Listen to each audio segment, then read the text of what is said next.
അസ്സലാമു അലൈക്കും. നമ്മൾക്കറിയാമല്ലോ, ആന ഇഴഞ്ഞതുമായി ബന്ധപ്പെട്ട് എല്ലാവരും വലിയ ചർച്ചയിലാണ്.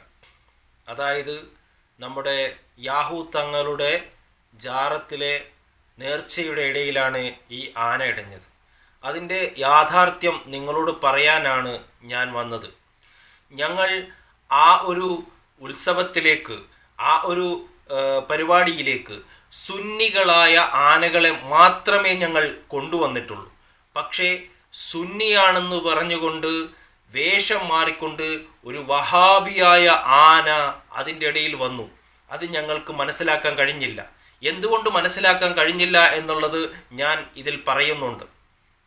അങ്ങനെ മനഃപൂർവ്വം യാഹൂ തങ്ങളെ നേർച്ച കുളമാക്കാൻ വേണ്ടിയിട്ട് ഈ സുന്നിയല്ലാത്ത ആന വന്നുകൊണ്ട് ഉണ്ടാക്കിയ അലമ്പുകളാണ് ഈ കണ്ടതെല്ലാം തന്നെ. നിങ്ങൾക്കറിയാമോ, വഹാബികൾക്ക് ഇതുപോലെ ആണ്ടുമില്ല, നേർച്ചയുമില്ല, വഴിപാടുമില്ല.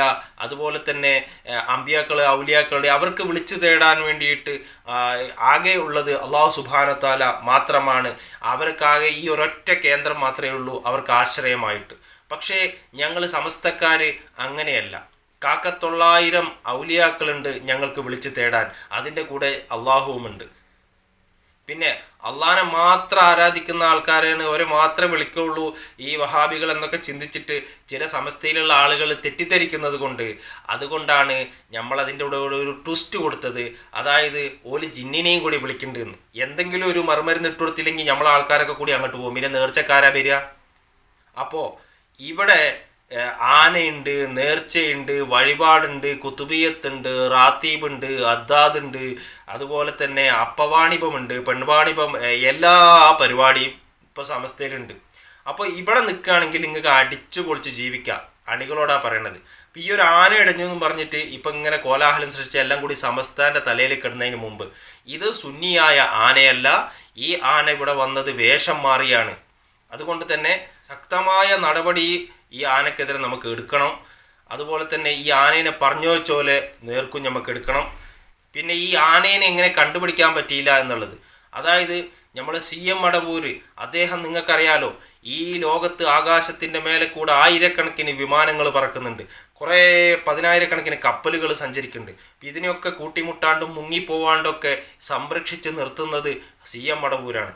അപ്പോൾ അദ്ദേഹം ഇങ്ങനെ ഈ തിരക്കിൻ്റെ ഇടയിലായതുകൊണ്ടാണ്, ഈ തിരക്കിൽ ചെറിയൊരു അശ്രദ്ധ വന്നപ്പോഴാണ് കഴിഞ്ഞ മാസം 2 വിമാനാപകടങ്ങൾ നമ്മൾ കണ്ടു.